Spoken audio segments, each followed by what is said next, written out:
I know it's not possible. No, I just never met a girl I like half as much as you, and we could lay around in bed, stay there all day, or at least until the afternoon, and I could make you spaghetti with tomato sauce.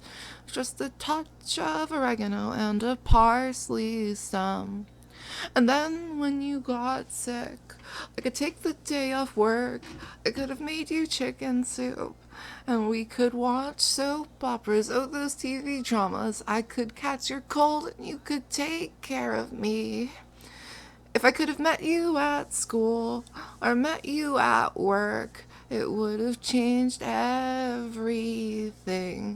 Those years of losing confusion and insecurity, they would have been shared, they would have been easier. Oh, Tim, wish you were born a girl, wish you were born a girl, so I could have been your fiance. I'm not saying you can't be all those things for me, but it's just not the same, 'cause you're a man, and so was I. Um, hey guys, that's a cheery song, right? That's very funny. 4chan memes, haha, we're all laughing, right? Real shit, I actually can't listen to that song without crying, so I thought it would be kind of fun to open with maybe just a little tune, but I didn't anticipate it making me that sad. But it's not like we're going to be talking about anything that's not going to be depressing anyway.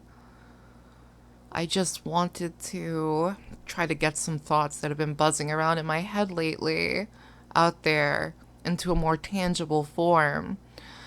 Because obviously I'm always shit posting. You always see it. You can always read it. Me and my terrible syntax and my spelling mistakes and capybara images. It's all very well documented on the forum, on the message board, but it's not the fullest realization of these thoughts, and it's not the most compact or synthesized. And I want to try and get it out there because I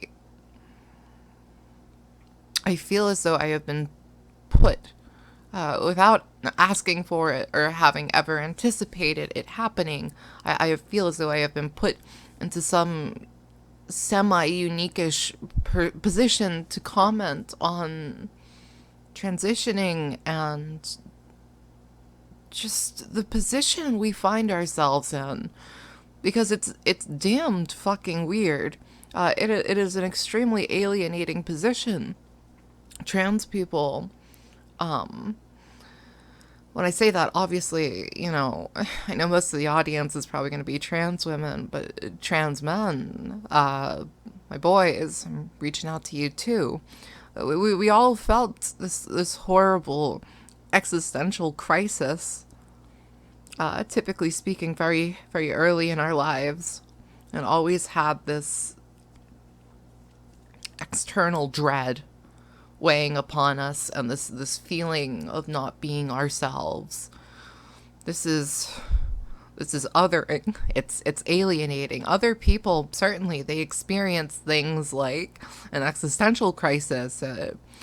People have identity issues outside of gender. No one's denying that. But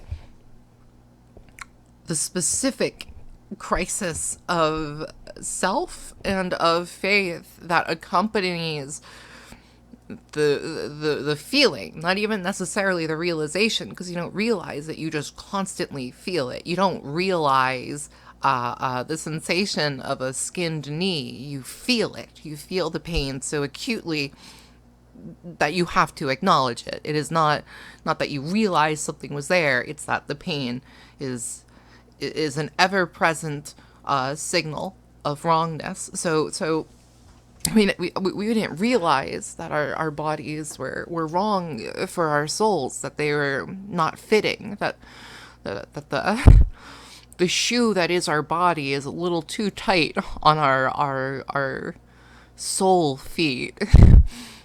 that metaphor somewhat stinks. I'm sorry. And it was a little Schneidery of me, but we all felt that. We all felt this chronic sense of wrongness, and it's not something that our peers can understand, our cis peers. Maybe they could be made to empathize with it and to draw correlations between their own experiences as human beings to it. But in the aggregate, they're not feeling this same claustrophobia of self, this same feeling of having been compacted into a form that was never made for you, that was never yours, not by choice or by any kind of self-selecting process. None of us asked to be born this way.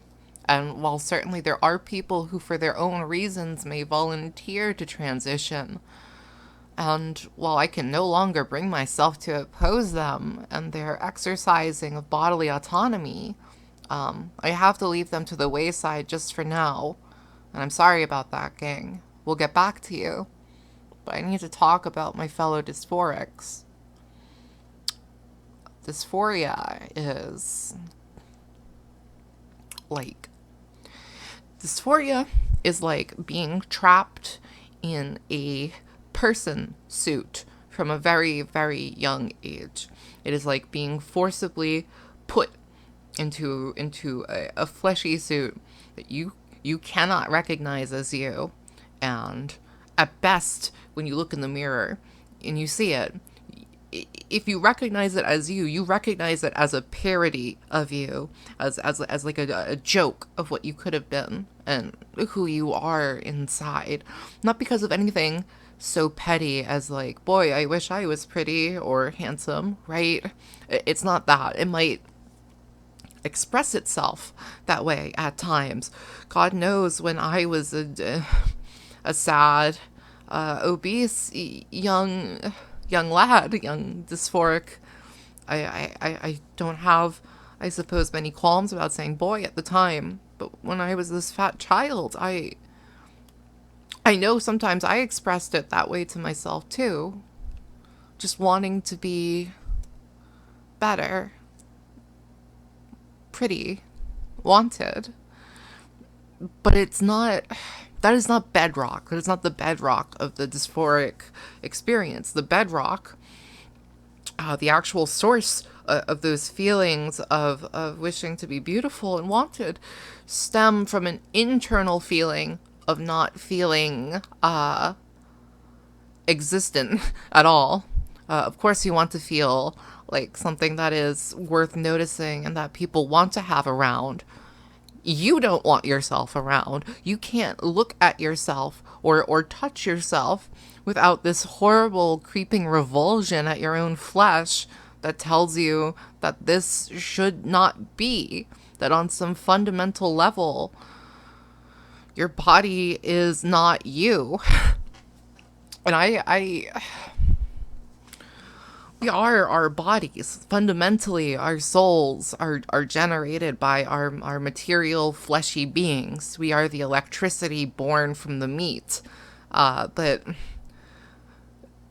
see, right from the get-go, we get tripped up, don't we? Don't we, gang? Because we have this horrible feeling of separation between ourselves, our electricity, and our meat. And that's how we mediate things. That's how we conceive of them to make it easier for ourselves. But we are this way because of a quirk of birth, an accident of faith. Some grooves in our circuitry take our electricity, and as our electric souls course around it, they come out the other side with this horrible sense of confusion and alienation regarding their own source point.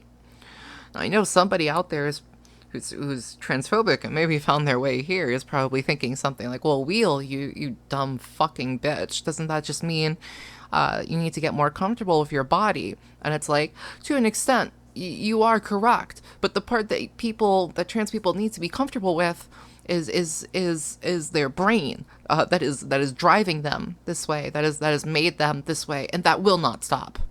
It won't. Like, can we let's highlight this. Repressor bros, repressing sisters.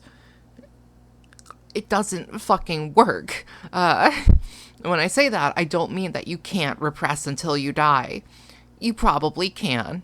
You can bottle it up, and you can go through your entire life in that skin suit that was made for someone else, that doesn't wear your face. It's the face of a stranger. But you can keep that mask on. You can keep that mask on real tight until it suffocates you and you choke and you die. That is a possibility, but what you won't be is alive. That's the distinction. You can live and you can die repressing, but you will not feel alive. You will not have access to any of the pleasures of life, not just pleasures of the flesh, not just hedonic pleasures, but just the ability to connect between two people, to forge a connection, a relationship, a social link. It's damaged irreparably by this repression, by the dysphoria that has gone unaddressed. Because what it is this horrible separation, as I said, from your authentic self and your body, which is the first part of you that is expressed socially. Our social selves, even, are just as much as our souls are just the superstructure to the base that is our body, our flesh. And it's the first thing that people see.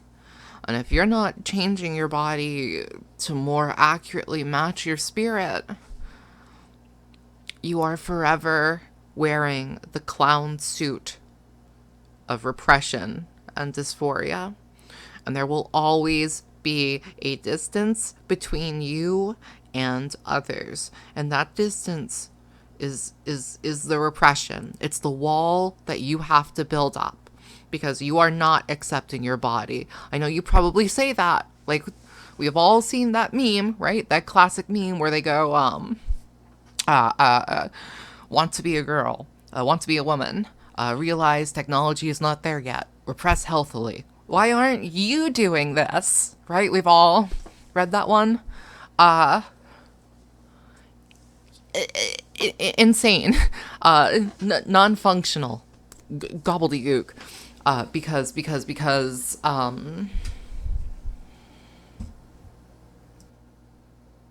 as I said, like, the part of your body that needs acceptance is the circuitry, your brain, the parts of you that are grooved and winding and such, that as your spirit goes through them, the closest thing you can call your soul, that electric current, that life force mixed with your own mediating sense of self between your body and that electric spark. You are denying the circuitry. You are denying your own hardware. You are. Repression is not accepting your body, it is denying it. It is denying that you are your body, and that your body was made in a way that is, and I am sorry to say this, but warped. We are, right? We are warped. Even the most beautiful and desired of us, from the prettiest, most feminine trans woman to the strongest, most badass female to male, all of us are fundamentally born warped, or else we would have been cis, right? That probably doesn't feel good to hear, and it doesn't feel nice to say. But, I mean, I do feel better for having said it, because as I indicated before, all of this has just been bouncing through my head lately, nonstop. But we are born warped, deformed. I have a fucking deformity.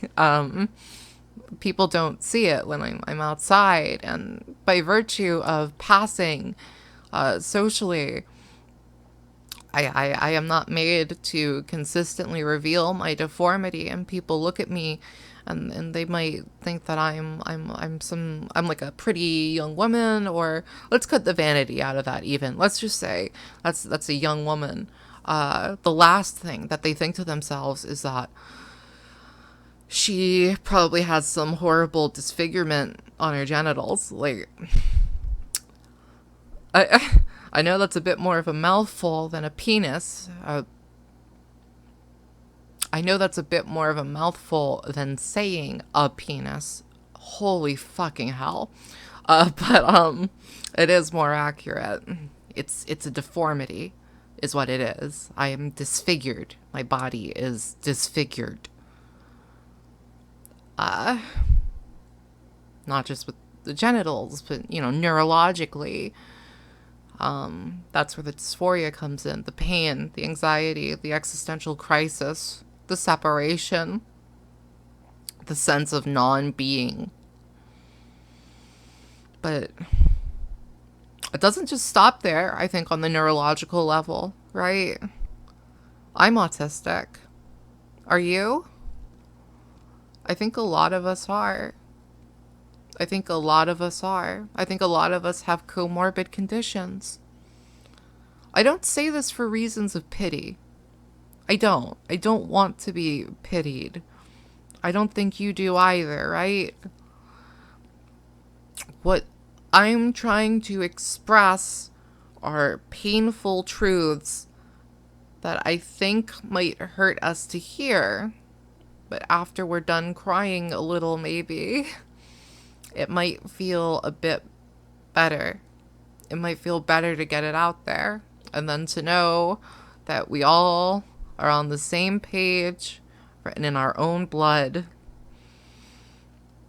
And we're there together. I can't stand a lot of you. And you can't stand me. That's true, right? That's true of almost any individual within their community. I mean, realistically speaking, you could take almost any group. What man is beloved by most men? What Orthodox Jewish person is loved by most Orthodox Jewish persons? I don't think that these neat categories exist. We probably, you and I, dear listener, Nani, we may not get along if we were to meet. We may not even get along online. We may argue. We probably have called each other names, told each other to seethe and cope, possibly even dilate at one point. But we're the same. We're the same. It's hard to say that, but we are the same, and we are feeling the same pain. That's why we're in the same position. That pain is shared between us, not by broader society. Broader society does not feel this. They don't feel it. They just don't. And so cis people, God bless them, they can provide emotional succor, and they can be there for you. They can comfort you. They can talk to you. They can accept you. You can assimilate into society, even with your condition. You can. It is possible. This is well documented. We know it can be done. I feel as though even it's something that I have been doing these last couple of years. Because I've just reinserted myself back into civil society. And yet it's like ashes almost, because what they can't do, what cis people probably can never do, is feel your pain, feel your dysphoria as you feel it. Now, a quick bookmark. We're all human beings, and we can all empathize with each other's pain. I think that's possible. I think it's possible to at least look at someone suffering and say, I have suffered in some fashion. I have never broken a bone in my body. I have never done that. It never happened. Lots of milk, lots of calcium, strong bones. We love our bones, don't we, folks? We love our skeletons. But I've never broken a bone. One day when I was working as a dog trainer, we were offloading shit from the truck out back into the store.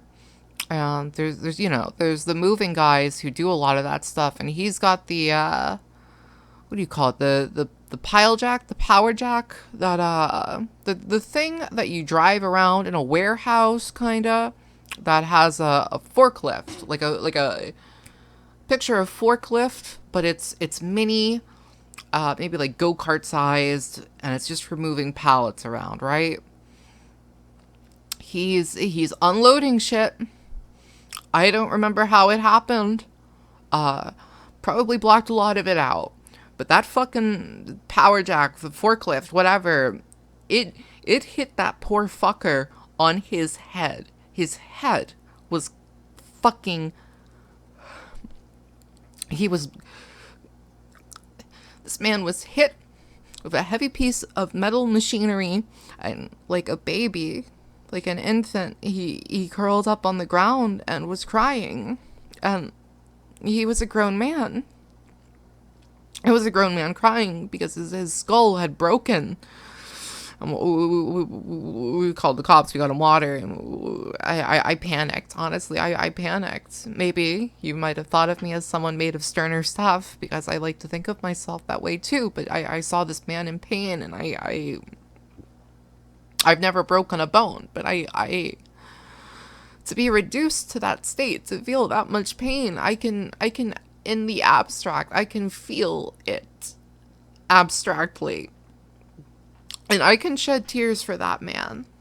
I can shed tears for him. And I think cis people can shed tears for us. And I know they have. I know the more empathetic ones have. And you guys, you're great. Thank you. I mean, even whatever else about you aside, I don't care right now for the purpose of this transmission, the purpose of this message. Whether you are the most cringy SJW, the most normie, normallo to have ever watched an Avengers film, or some kind of trap fucking alt-right weirdo. If you've shed a tear over the condition of someone being forcibly caged and bound into a body that they are not physically capable of recognizing as their own without significant intervention, if you have felt that pain on any level, and you have been able to abstract to it and feel it and shed a tear, you're not all bad, right? You can't be all bad. But what I don't think you guys can do, and not through any fault of your own, is to actually feel the pain as it is experienced by the person in pain. On an abstract level, like I said, I can envision what it might be like to be so reduced and in so much pain that you curl up like that as your skull bleeds out like a leaking bucket. But I can't actually tell you what that feels like experientially, because it's not just pain, right? With these injuries, it's the sensation of your head being open. It's feeling the blood come out. It's knowing you're crying in public. It's feeling heat. It's feeling the heat of your body as it rushes, and it's curling up in the fetal position without realizing it. And that, I don't know what that feels like as an experience. Experientially, that is alien to me. Experientially, dysphoria is alien to cis people, even if they can cry about the idea of it because they get it abstractly. as the actual lived experience of looking in the mirror and seeing a stranger, of being told by your parents that you are not going to grow up to be a woman like you thought. You're going to grow up to be a man, and you are to like it. The experience of being so despondent over that fact that you physically claw at your own skin. I did this. I'm not a self-harming type person. I don't have any kind of fixation for blood. I actually think it's gross. It's like mucus, it's snot. Get that away from me. But I as a kid, when I was told that I wouldn't grow up to be a woman, I know I panicked because I had this feeling like, no, I know what I am inside. I felt it. Without having the language of gender fully mastered yet as a child, I had felt it. I had experienced it. I know I went to the bathroom. I locked myself in, and I just started clawing at my flesh. Like, I just started clawing at my legs. I scratched them up. I scratched them bloody. I was trying, I think, to, on a very literal level, I think I just had the sense that there was a me inside of me, and I was trying to get her out. I felt like I was trapped in a carcass. I felt like the podcaster in Tusk probably felt with all of that, like, walrus suit shit surgically attached to him. And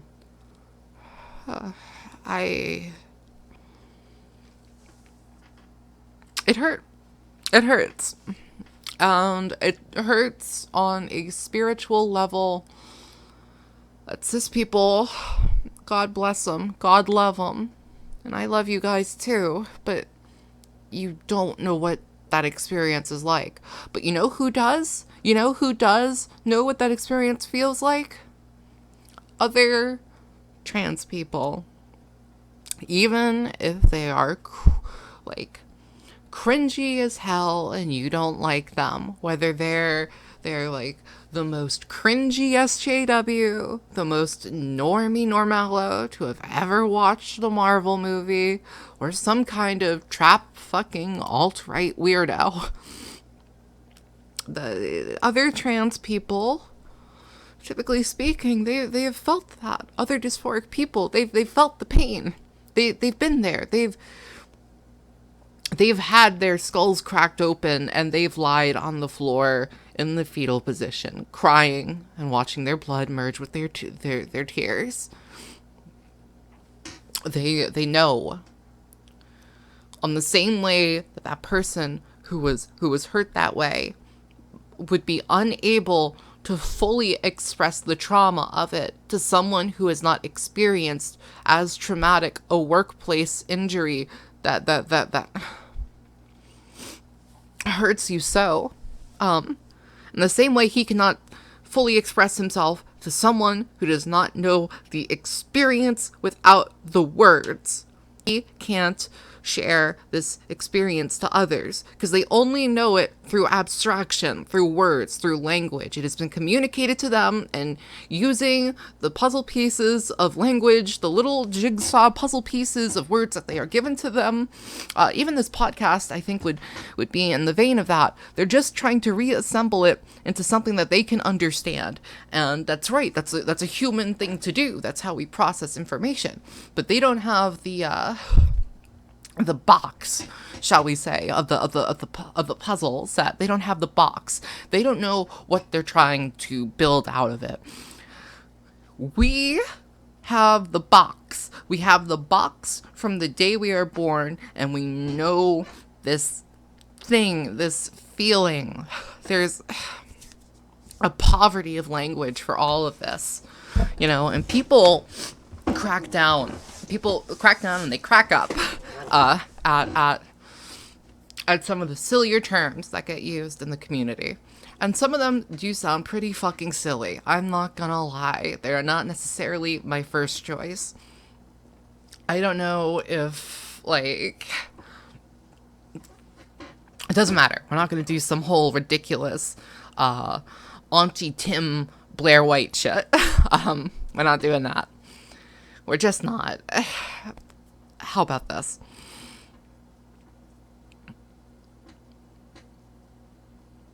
We feel as an experience before we are given the words for it, this pain. And yes, the language we come up for it later is somewhat overwrought and a little ridiculous. But it's because we have to fucking make it up now. Because we are a infinitesimal minority of the population.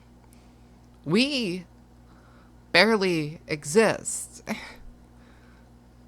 Right? We barely exist. Have you ever thought of that? You and I barely exist.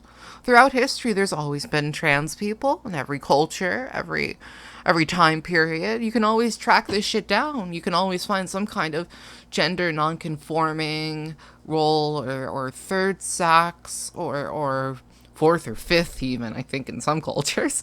Fucking hell. But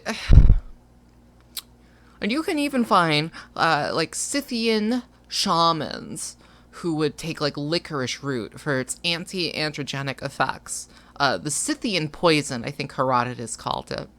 But the experience of doing all of this now is unknown, unheard of to history almost.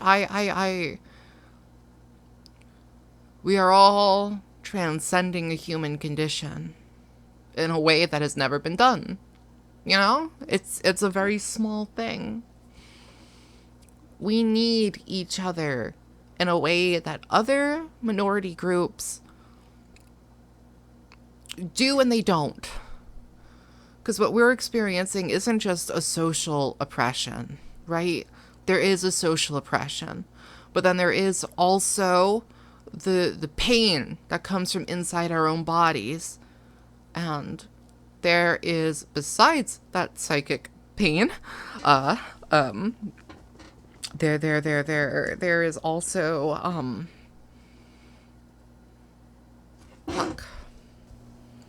our lack of history, our lack of language. We cannot find the same safe harbor in our past as other groups can. Don't get me wrong, we can still go back to the past and find people like us and take comfort in their existence and the long chain of being from the start of human experience to us now here on this great and terrible modern age. It's a through line from them to us. And even also to zoom out from being trans, what we are ultimately is human beings. We are part of that great chain as much as anyone else. But what I mean is that all of this had to be made so we could communicate things with each other, but also with cis people. So of course the language is this weird jerry-rigged contraption. That's why it's so clunky. That's why it sounds strange. Because the words had to be made for the feelings within very small, isolated pockets of people. Whereas most language is sort of democratically settled on over long periods of time amongst many people. We pressure cooked it in minority pockets. That's why it sounds weird. And it had to be that way because the only people who know the experience without the words are people like us. The only people who know the experience of feeling dysphoric are dysphoric people. Everybody else is just fucking guessing. They are guessing. They are abstracting it. They are estimating our pain, which is good. It can be good. It can be good and it can be noble, but it is also a fucking gas. But me and you have felt it. I don't like Blair White very much anymore. I'm not a big ContraPoints fan or very many other popular trans YouTube. Philosophy Tube. I forgot about her. That's a new addition. I don't like these people necessarily. But if they have felt dysphoria, if they have felt that pain, they're my sisters. Because nobody else has. And maybe people like Blair, or I don't even want to fixate on her because this isn't about individuals. Let's just say the archetypal Auntie Tim type.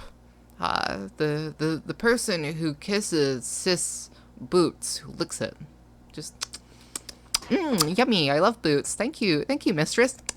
Yes, you are right, autogynephilia, very bad. Thank you for more boots to lick. Oh, that did not feel good to say. Please don't share that clip. But it's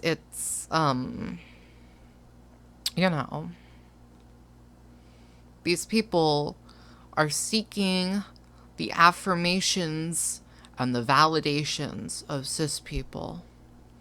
Not a bad thing to seek, because they construct most of the broader society that we are trying to fit ourselves back into, to become able to assimilate into. Which is in and of itself a neutral thing. That's not a good or bad act. That's not an act necessarily of conformity or rebellion. It's not a choice. It's just there is a society and we need to be able to survive within it. Because the alternative is what? Doing some Ted Kaczynski shit? And I don't think any of us are willing to give up our precious hormones to bomb some people. At the very least, I don't see how that's productive unless you're going after maybe we can plan our bombings in some other stream. But what I mean is just that they are seeking a level of understanding from cis people that because of their own felt experiences, they are incapable of sharing with us. All right? That's the other thing. That's the flip side of it.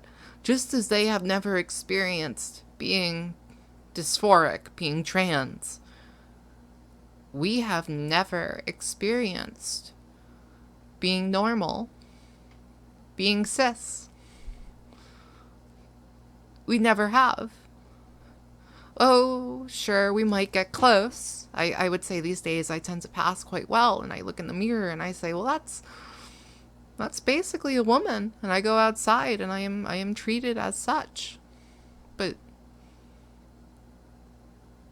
even little things separate me from the experience of a cis womanhood, because they don't go out and worry about their tuck. They don't go out and have in the back of their head some fear that they might be found out to be an impostor. They do not see a chubby ginger kid buying snacks at the convenience store and unconsciously project onto them their own past boyhood. They're incapable of that, as much as I am incapable of experiencing aspects of cis womanhood. I have never had a period. I will never give birth. And even if/when I get SRS, even the process of having to acquire a vagina rather than simply having it, that's another point of separation. It's another thing that they can't understand. And being born with a vagina is something I can't understand. We need to use language to mediate these conditions and try to understand each other.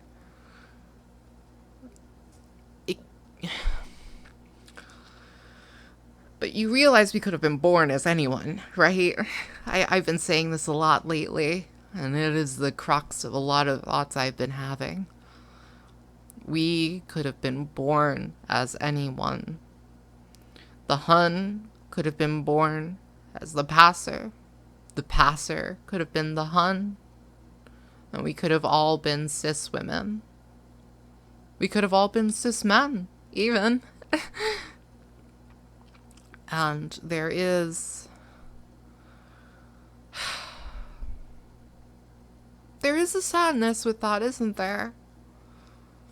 And I don't want to focus on the negative, because all I want to do is to highlight that there is this psychic trauma between all of us, and I want to try to see if we can't articulate it, not in terms of who is better or worse, because I'm getting so sick of that, and I am so tired of seeing people's, and even my own, validity as a trans person. Like, not even, like, I hate to see someone's validity as a trans person denied simply because their body was too damaged, too deformed, too warped. Mine is fucking warped. Who am I to throw a fucking stone at someone because they what? Have a skeleton that is 6 feet tall? They didn't fucking do that. They didn't choose it. They didn't choose that any more than I chose to have red hair. Or even, let's say, my size 12 feet. Pretty big stompers. You know, these are not choices. They're genetics. We could have all been someone else. You're saying, well, hang on a minute there, Wheel. Even if I was born as some sort of gigahun with no hope of passing ever, I'm a naturally feminine spirit. Surely my HSTS-like femininity would shine through like a light, and people would, because of this inherent femininity, see the me inside of me. Well, Nani, that's bullshit. That is fucking bullshit. You learned to be that way, socially. You were taught it. You were molded into it. Same as anyone else. No, you weren't born a blank slate. Obviously, no one is. That would tabula rasa flies directly in the face of what I was saying about dysphoria and our neural circuitry leading our electric souls into discordant dysphoria. And these feelings of being the wrong sex. You were not born with a feminine soul. There is no such thing as a woman's soul or a man's soul. The soul is a genderless thing. It is. It is. Because it comes from genderless nothing. It comes from genderless. You are born from the merger of male and female, right? That is where the spark of life, that if anything is your soul, it's that. That's where that comes from. So the idea that you would somehow be implicitly on a spiritual level capable of a feminine or masculine performance by virtue of birth, give me a fucking break. And we'll see, even, I'll grant you, maybe as a little thought experiment, we do some kind of like body swapping type experiment, and we take somebody who is a very feminine passer or whatever, and we put her in a non-passing body that is quite masculine looking. How fucking confident do you think she's gonna feel about painting her nails when her fingers are the size of Fenway sausages? How confident are you gonna feel doing that? Because I'll tell you something, when I was growing up, I always grew my hair really long. If you haven't seen me, my hair is red, it's curly, and I mean, I say red, but it's like a strawberry blonde. I think it's nice. I'm told it's nice. But when I was a kid, I always grew it long. And then people would always say that it made me look like a girl and would mistake me for one. And sorry, not to get lost in the ennui. We might have to do these things live in the future or with somebody else here for me to speak with. Both are good possibilities, but just so I can stay focused. And if we're talking about heavy shit, which I want to start doing, it'll keep me from crying a little bit. But I would, I always twirled my hair and I like to skip, things like that. I don't even necessarily think of that as like feminine or masculine. I think I was just autistic and really enjoyed these things. But as I got older, my body got bigger, much, much bigger. Again, for those who don't know, childhood obesity figures heavily into my own life story. When I was in the 6th grade, I remember my doctor showing me on the medical charts that my weight had literally gone off the charts. I was off the fucking charts in the 6th grade. I was like 230 pounds. In high school, I was like 300. I was wide. I was a fridge. People called me wide load or big sexy or other unflattering names regarding to me being fucking fat and huge. And that makes you act a certain way. It does, and it impugns your sense of what is allowed. I did not feel allowed to have long, pretty hair. I did not feel allowed to twirl that hair anymore. Because it's one thing for a child with a neutral body to do that. They are not punished as significantly. Though I was, as I grew up, I was told I could no longer do these things, but you're not punished in the same way. When a man, someone who looks like a man, does it, oh, that hurts, doesn't it? It hurts. If you see yourself doing it in the mirror and people shame you for it.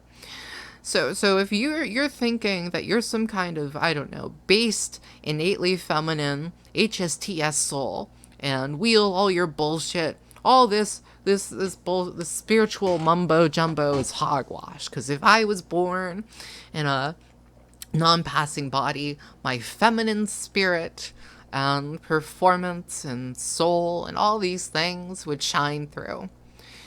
I think pretty conclusively that's fucking hogwash. And if you are really born feminine from the get-go, you'll probably, you might even try it out in your new body, this new masculine body. But because you did not face obstacles to being feminine before, I honestly think such a person might get completely destroyed by the idea of living in another more masculinized body. Now, that said, I don't even think that's possible. Right? I granted that as a thought experiment, but your soul is genderless. It's electricity. And then it's felt experientially as a mediating narrative, as a set of language and symbols between you and your flesh, your meat, the superstructure, and the base. Benny and the Jets. But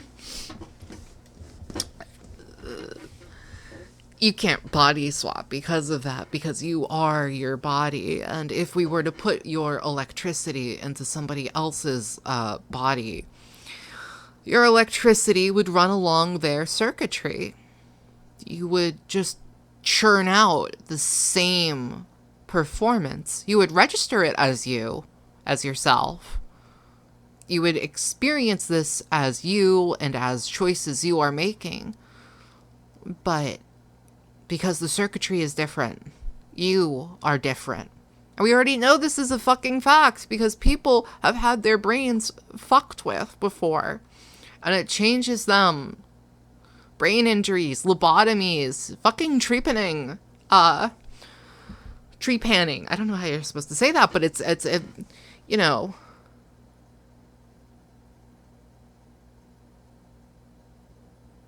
it all, trepanning, lobotomies, brain injuries, railroad spikes through the skull, changes you. It would still feel so you're you, but it would be changed. Your circuitry has changed. Did you guys know that when people become addicted to heroin, their brain is literally remapped? Their pleasure centers change. The circuitry rewires itself so that more and more the electricity inside seeks out the heroin. And if you took the most ardent anti-drug spirit, the most conservative, fastidious, and straight-edge person to have ever existed, and you dump them in the body of a heroin addict, of a heroin addict's neural circuitry, guess what, Jack? They're going to become a fucking junkie, indistinguishable from the person whose soul they have replaced. Because they could have been anyone. Could have been me. Could have been you. That's how it is. It's unifying, I think. And there is comfort in it, but it is a painful thing to first acknowledge the pain, right? It is uncomfortable to acknowledge the distress, the torment of it, but it's necessary because recognize, like, I even feel better now, even, 50 minutes into this, I do feel better. I feel like I got some of this out. It's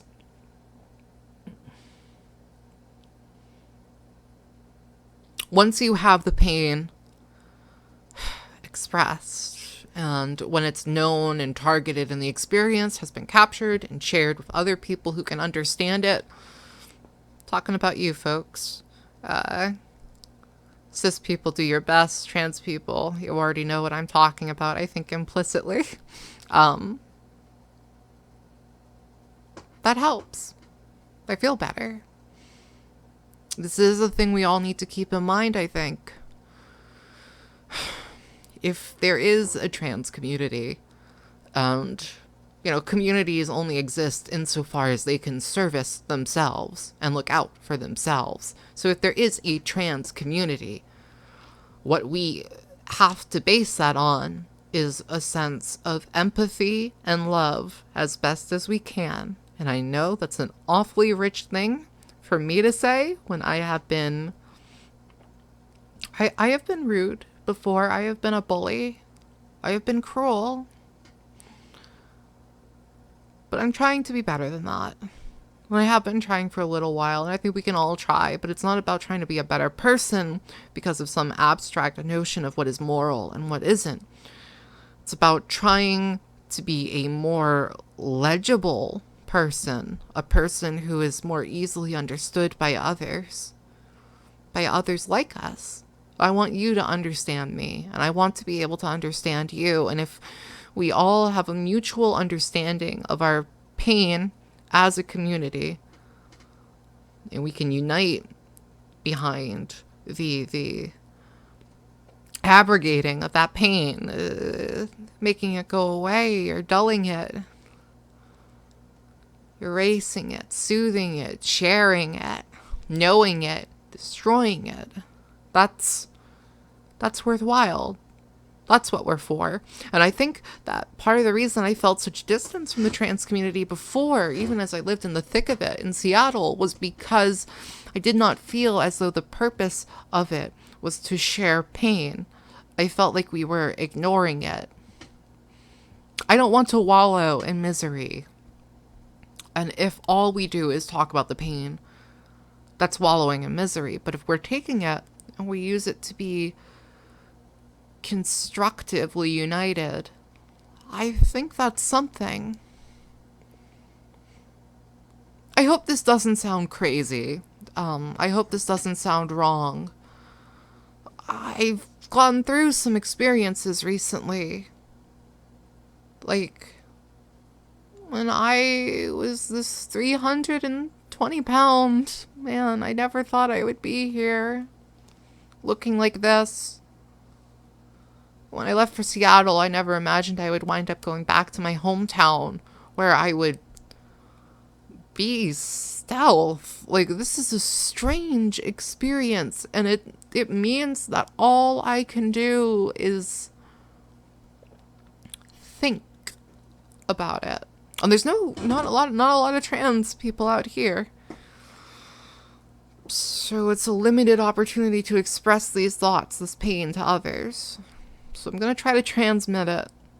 I'm going to try to broadcast it. I'm going to try to bring some other people in, I think. We're going to try to talk about it. We're going to see if we can't synthesize something. Maybe make it a little easier for trans people to get along. And, you know, more likely that probably won't happen. But whatever niche community emerges around this, you know, me and like the 12 people who will listen, well, we can at least feel better, right? Let's at least try to work together on strategies for empathy and love that make it better. Make us feel like our pain is felt on an experiential, innate, raw, wordless level by each other. I will admit to a certain amount of cynicism. But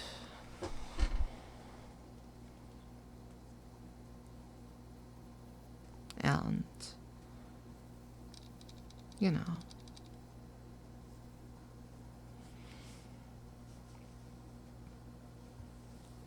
I guess what I want to close out on is just I always liked from Twin Peaks. I'm a big Twin Peaks fan. I love Lynch.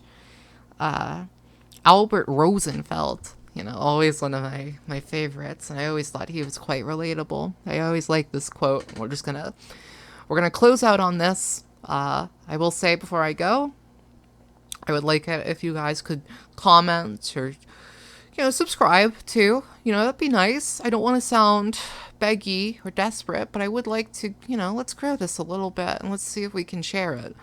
But more importantly, I just want more people building it with me so we can. All right, to put it clearer, if you could just tell me if I sound fucking stupid or out of my depth or like I'm not, if I am not expressing something universal to all of us or the majority of us who have felt dysphoria, simply let me know. Please let me know, because I don't want to embarrass myself when what I think I am doing is trying to clarify things for us. And okay, I think that's good. I think that's a good way to put it. So thank you. And a quote I think I want us all to leave here on and carry with us, if we're going to be thinking about this shit. Albert Rosenfeld. While I will admit to a certain cynicism, the fact is that I am a naysayer and hatchet man in the fight against violence. I pride myself in taking a punch, and I'll gladly take another because I choose to live my life in the company of Gandhi and King. My concerns are global. I reject absolutely revenge, aggression, and retaliation.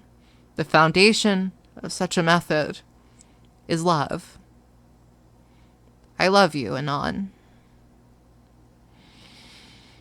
Our path is a strange and difficult one, folks. I'll talk to you some other time. Thank you for listening.